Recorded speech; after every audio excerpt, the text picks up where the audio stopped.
আসসালামু আলাইকুম ওয়া রাহমাতুল্লাহি ওয়া বারাকাতুহু। সুপ্রিয় শিক্ষার্থীবৃন্দ, আশা করি তোমরা সবাই ভালো আছো, নিরাপদে আছো এবং সুস্থ আছো। আল্লাহ রাব্বুল আলামিনের শুকরিয়া আদায় করছি যে আমরা দীর্ঘদিন পরে হলো 2021 সালে তোমাদের সাথে আবারও মিলিত হওয়ার সুযোগ পেয়েছে। এই জন্য সৃষ্টিকর্তাকে ধন্যবাদ জানাই, কৃতজ্ঞতা জানাই। আলহামদুলিল্লাহ। প্রিয় শিক্ষার্থী, মহান রব্বুল আলামিন আমাদেরকে সৃষ্টি করেছেন তার দাসত্ব করার জন্য, তার ইবাদত করার জন্য, তার গোলামি করার জন্য, তার বন্দেগী করার জন্য। কিন্তু মানব জাতি তার সেই দাসত্ব করতে গিয়ে, তার ইবাদত করতে গিয়ে, ইচ্ছায় হোক অনিচ্ছায় হোক, শয়তানের প্ররোচনায় পড়ে হোক, কখনো কখনো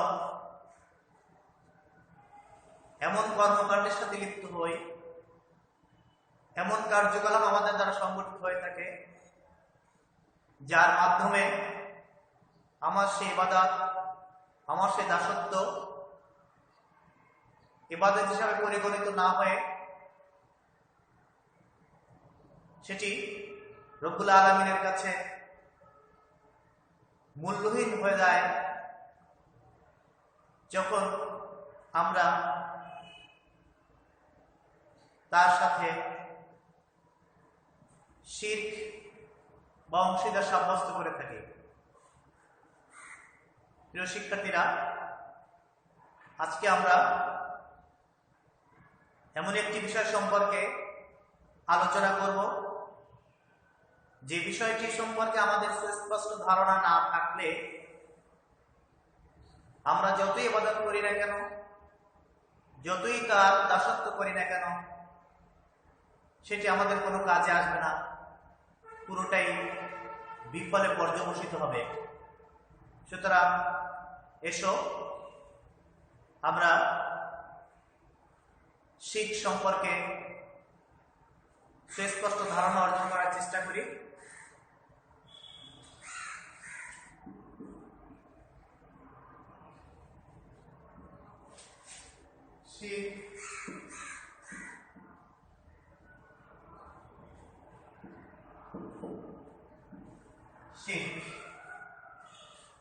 শিরক শব্দের অর্থ হচ্ছে অংশীদার সাব্যস্ত করা।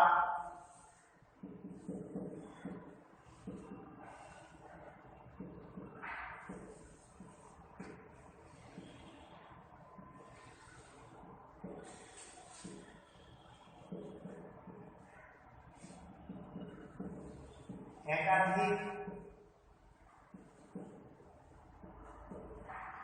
স্রষ্টা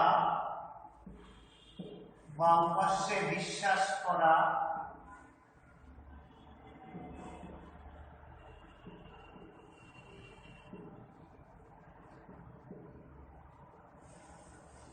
এটি হচ্ছে শিরকের শাব্দিক অর্থ। পরিভাষায় শিরক বলা হয়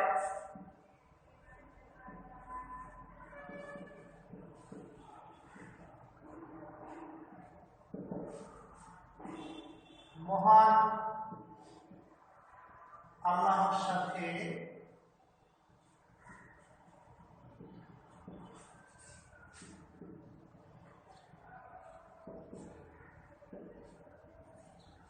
কোন ব্যক্তি বা বস্তুকে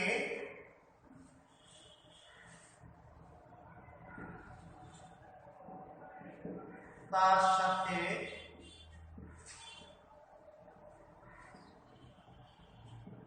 শরীক বা সমতুল্য মনে করাকে শিরক বলে।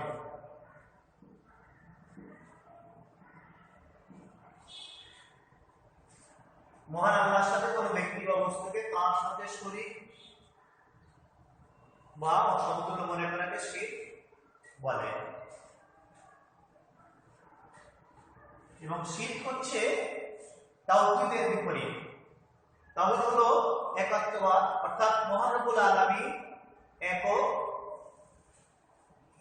তিনি একমাত্র স্রষ্টা, তিনি একমাত্র রিজিকদাতা, তিনি একমাত্র প্রতিপালক, তিনি একমাত্র সার্বভৌম ক্ষমতার অধিকারী। সুতরাং এর বিপরীত যে কোনো ধরনের কর্মকাণ্ড সেটি শিরক হিসাবে পরিগণিত হবে।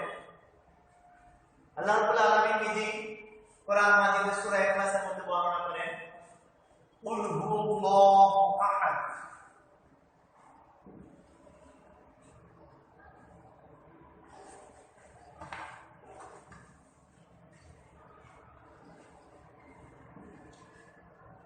কুল হুয়াল্লাহু আহাদ অর্থাৎ হে নবী আপনি বলুন যে আল্লাহ এক। সূরা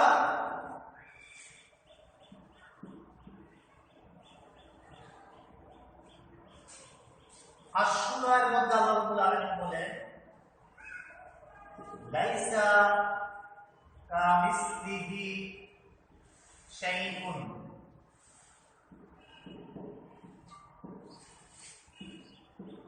অর্থাৎ তার সদৃশ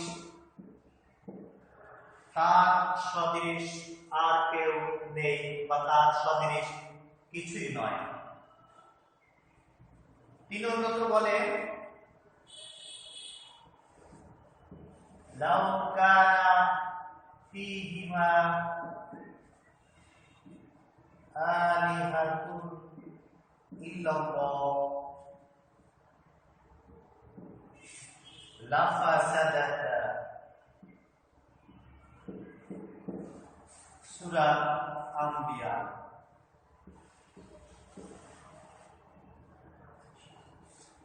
আল্লাহ রাব্বুল আলামিন এখানে বলছেন, যদি সেখানে বা কথায় অর্থাৎ আসমান এবং জমিনে আল্লাহ ব্যতীত একাধিক স্রষ্টা, একাধিক ইলাহ বা একাধিক উপাস্য থাকতো, তাহলে তারা উভয়ে ধ্বংস হয়ে যেত। সুতরাং এই বক্তব্যের মাধ্যমে এটি প্রতিমান হয় যে মহান রব্বুল আলামিন শিরক থেকে মুক্ত এবং মানব জাতির উচিত তার সাথে কোনো কিছুকে শরীক বা অংশীদার সাব্যস্ত না করা। প্রিয় শিক্ষার্থীরা, এই পর্যায়ে আমরা শিরকের ধরন সম্পর্কে জানি। মহান রব্বুল আলামিনের সাথে যে শিরকগুলো সংগঠিত হয়ে থাকে সেটি কত ধরনের হতে পারে। শিরকের ধরন,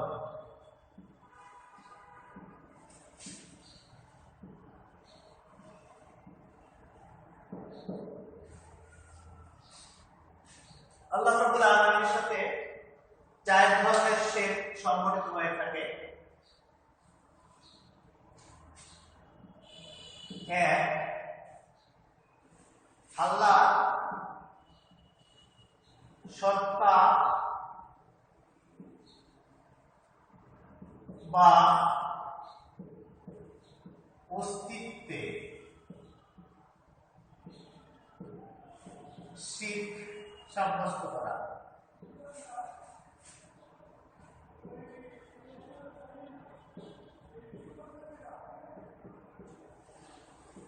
আল্লাহর সত্তা ও অস্তিত্বের শিরক সাব্যস্ত করা।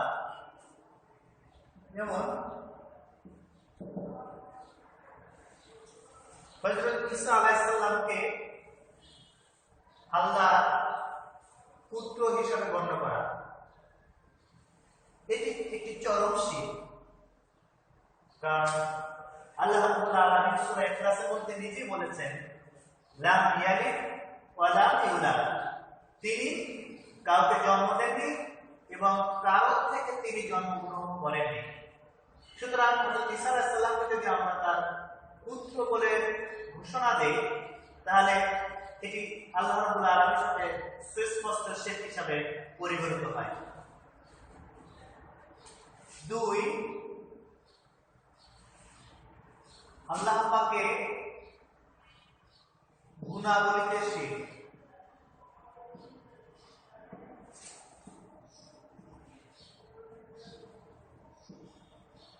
আল্লাহ পাকের গুণাবলীতে শিখ।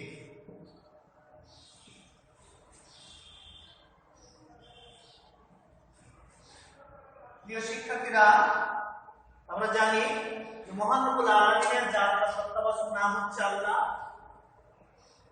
আর তার অসংখ্য সিফাতি নাম রয়েছে যেগুলো আমাদের কাছে আসমাউল হুসনা হিসেবে পরিচিত, যার সংখ্যা হচ্ছে 99টি।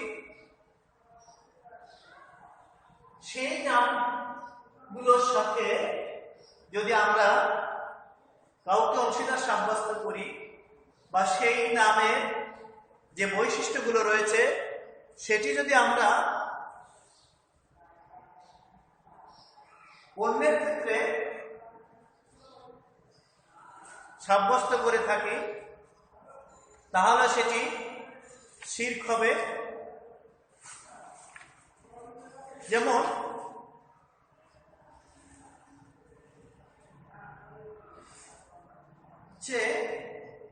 যে আল্লাহ তাআলার পাশাপাশি যদি আমরা কাউকে সৃষ্টিকর্তা বা পালনকর্তা বা রিজিকদাতা হিসাবে গণ্য করি, তাহলে সেটি শিরক হবে। অর্থাৎ রিজিকদাতা, পালনকর্তা, রক্ষাকর্তা, এই গুণগুলো শুধুমাত্র আল্লাহর জন্য নির্ধারিত। এটা কোন মানুষের পক্ষে সম্ভব নয়।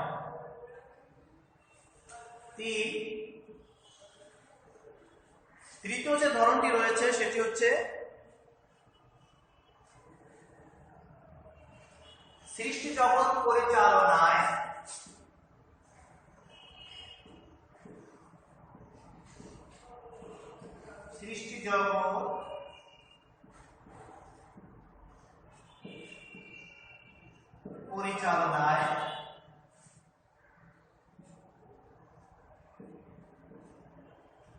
কাউকে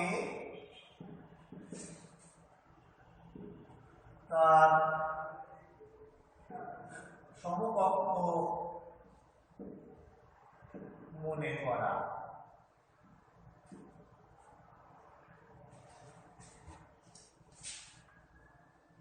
সৃষ্টি জগৎ পরিচালনায় কাউকে তার সমকক্ষ মনে করা।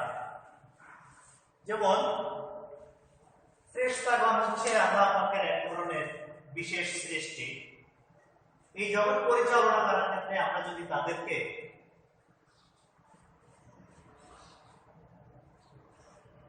তার সমকক্ষ বা তার সমতুল্য বা তার সমপর্যায় মনে করে থাকি, তাহলে সেটিও আল্লাহ রাব্বুল আলামিনের সাথে শিরক হবে। 4, ইবাদতের ক্ষেত্রে কাউকে শরীক করা।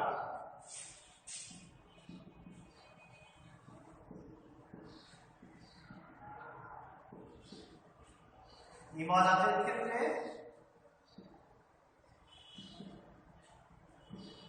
তার সাথে কাউকে শরীক করা।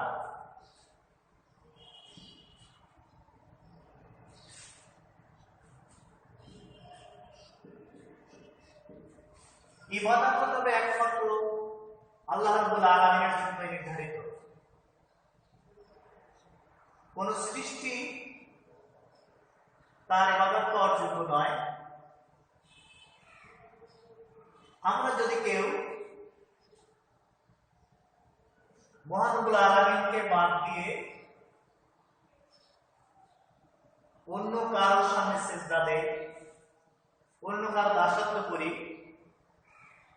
অন্য কারো গোলামি করি, অন্য কারোর নামে যদি আমরা পশু জবেহ করি, তাহলে সেটিও শিরক হিসাবে সাব্যস্ত হবে। প্রিয় শিক্ষার্থীরা, তাহলে আমরা মহানবুল আলামিনের সাথে যে 4 ধরনের শিরক সাব্যস্ত হতে পারে সেটি সম্পর্কে একটি ধারণা লাভ করলাম। এ পর্যায়ে আমরা জানব শিরকের কুফল বা পরিণতি। শিরক আমাদের জন্য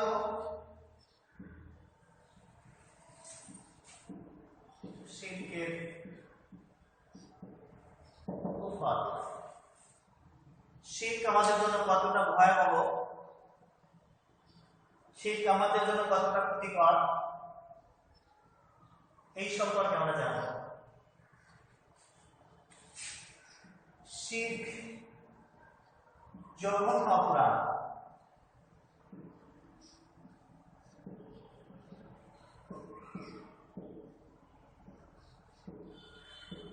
শিরক হচ্ছে জঘন্য অপরাধ। আল্লাহ রাব্বুল আলামিন নিজেই ঘোষণা করেন, ইন্নাশ শিরকা লাযুলমুন আযীম।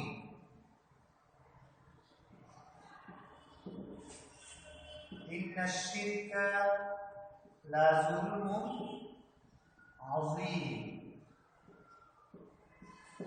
অর্থাৎ শিরক হচ্ছে চরম জুলুম, মারাত্মক ধরনের অপরাধ।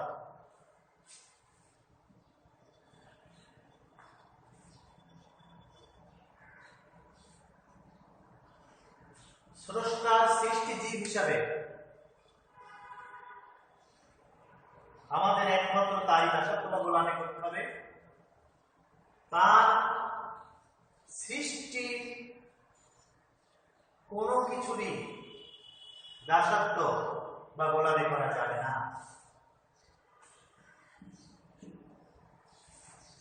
মুশরিকের প্রতি আল্লাহ পাক অসন্তুষ্ট। আমরা ইতিমধ্যেই বলেছি, যে ব্যক্তি শিরকে লিপ্ত হয়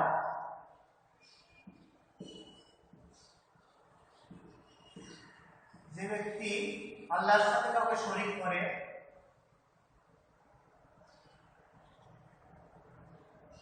সে বা তারা মুশরিক হিসাবে পরিগণিত হয়। তো সেই মুশরিকের প্রতি আল্লাহ পাক অসন্তুষ্ট হন। আর আল্লাহ রাব্বুল আলামিন যার প্রতি সন্তুষ্ট নন তাকে তিনি ক্ষমা করেন না, তার প্রতি রহমত বর্ষণ করেন না। তিনি নিজে বলেন, ইন্নাল্লাহা লা ইয়াগফিরু ইন্নাল্লাহা লা ইয়াগফিরু আন ইউশরাকা বিহি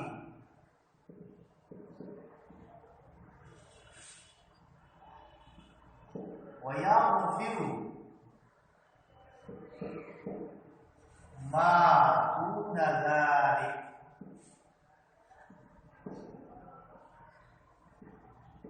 অর্থাৎ নিশ্চয়ই আল্লাহ পাক তার সাথে যারা শরীক করে তাদেরকে ক্ষমা করেন না, তবে এই শিরক বা অংশীদার ব্যতীত অন্য যে কোনো ধরনের অপরাধ তিনি যাকে ইচ্ছা তাকে ক্ষমা করতে পারেন বা তিনি তাকে ক্ষমা করেন।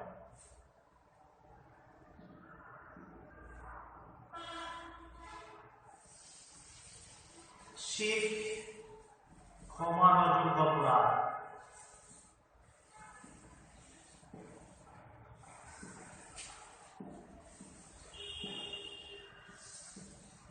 ক্ষমার অযোগ্য অপরাধ, যা পূর্ববর্তী আয়াতে দ্বারা প্রমাণিত।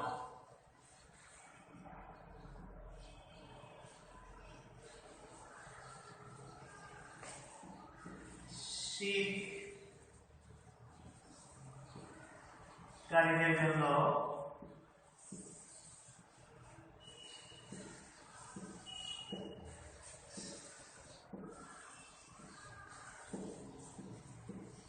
রয়েছে যন্ত্রণাদায়ক শাস্তি।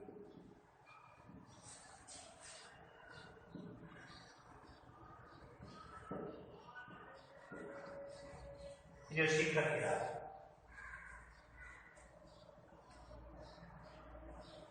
আল্লাহ রাব্বুল আলামিন যদি কেউ তার সাথে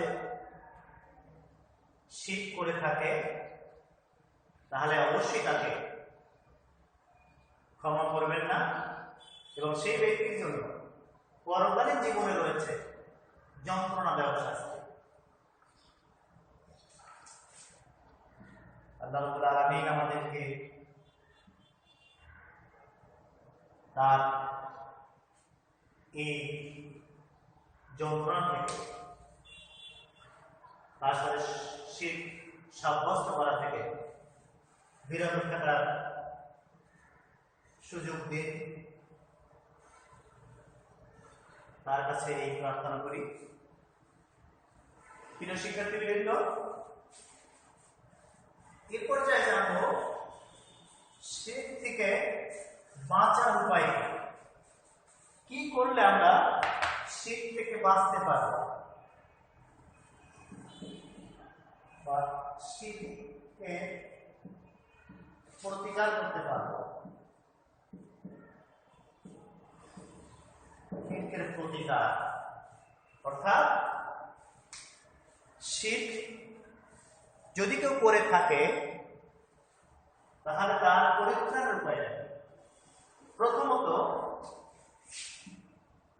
যদি কেউ আল্লাহর সাথে শিরক বা অংশীদার সাব্যস্ত করে থাকে, সাথে সাথে তাকে পুনরায় ঈমান আনতে হবে।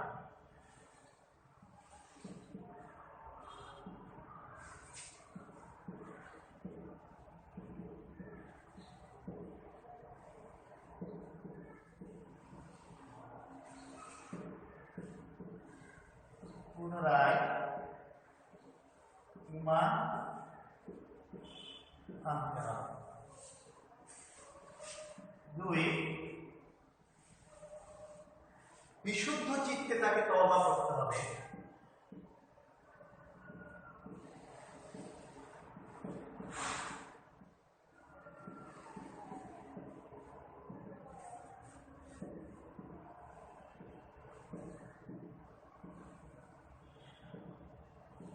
বিশুদ্ধ চিত্তে তাকে তওবা করে ক্ষমা প্রার্থনা করতে হবে।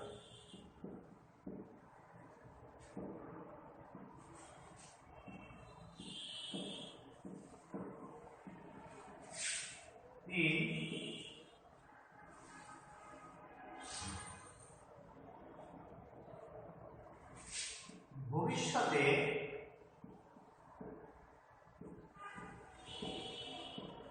এ জাতীয়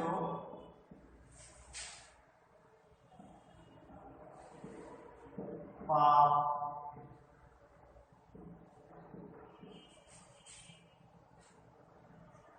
না করার জন্য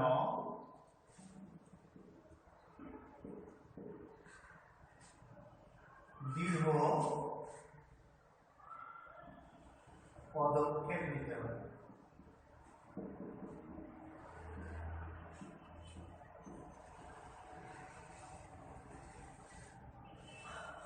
সুপ্রিয় শিক্ষার্থীরা, আমরা যদি এই কর্মকাণ্ডগুলো করতে পারি তাহলে আশা করা যায় যে মহান রব্বুল আলামিন তার সাথে শিরক করার যে শাস্তি, তার থেকে আমাদেরকে পরিত্রাণ দিবেন এবং তার প্রিয় বান্দা হিসেবে আমাদের কবুল করবেন। এই আশাবাদ ব্যক্ত করে তোমাদের সবাইকে শুভেচ্ছা জানিয়ে পরবর্তী ক্লাসে আবারও আমরা একত্রিত হতে পারি সে আশাবাদ ব্যক্ত করে আজকের মতো এখানেই শেষ করছি। আসসালামু আলাইকুম ওয়া রাহমাতুল্লাহ। ধন্যবাদ সবাইকে।